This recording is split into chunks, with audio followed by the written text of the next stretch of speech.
اللہ آج کے اس مبارک محفل کے صدر محترم مفکر اسلام حضرت مولانا مفتی خالد شیخ اللہ صاحب دامت برکاتہم العالیہ، تمام مفتیان کرام، علماء اعظام، معزز ساتھیوں، مولوی مصطفی صاحب نے ابھی آپ کے سامنے یہ خوشنما پروگرام جو آج منعقد ہوا، آنے والے دنوں میں انہوں نے دھرنی کی رائے حضرت مولانا سلیم صاحب کے سرپرستی میں دیے، تو میں یہ چاہ رہا ہوں کہ دھرنی کا آنا آپ کا آسان ہو جائے۔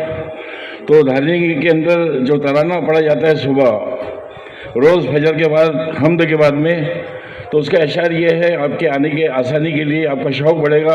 اے دھرنی تیری سانسوں میں جنت کی ہوائیں شامل ہے، کتنے بزرگوں اور ولیوں کی دعائیں شامل ہے۔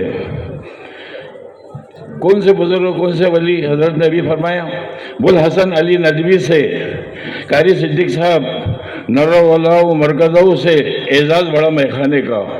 حضرت مولانا علی میاں صاحب نے یوں فرمایا تھا دھرنی میں آنے کے بعد، تعمیر حیات اس زمانے کا آپ پڑھیے، عبدالکریم پارک صاحب کی جو خطوط ہے حضرت کے خطوط عبدالپارک صاحب کے نام، اس کے اندر بھی ایک خط حضرت نے لکھے کہ دھرنی مدرسے کا اگر میرا سفر نہیں ہوتا تو میرے زندگی کے اسفار ناقص رہتے۔ یہ دھرنی ہے۔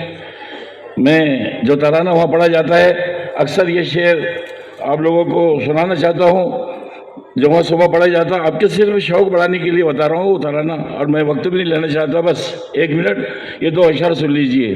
یہ علم کا بادہ خانہ ہے، یہ علم کا بادہ خانہ ہے، یہاں تقسیم سعادت ہوتی ہے۔ یہ علم کا بادہ خانہ ہے، یہاں تقسیم سعادت ہوتی ہے، پھولوں سے ڈھکی اس وادی میں قرآن کی تلاوت ہوتی ہے۔ نفرت کی بنجاری کیا جانے، دل کے بھکاری کیا جانے، قرآن کے نقطے سے تفسیر محبت ہوتی ہے۔ آئیے یہ جتنے حضرات تشریف فرمائیں، میں دل کے گہرائیوں سے دعوت دیتا ہوں، فرمائیے آپ لوگ انشاءاللہ دھرنی ضرور آئیں گے۔ جزاکم اللہ خیرہ۔ جو 8 طلبہ جن کے انعامات آئے ہیں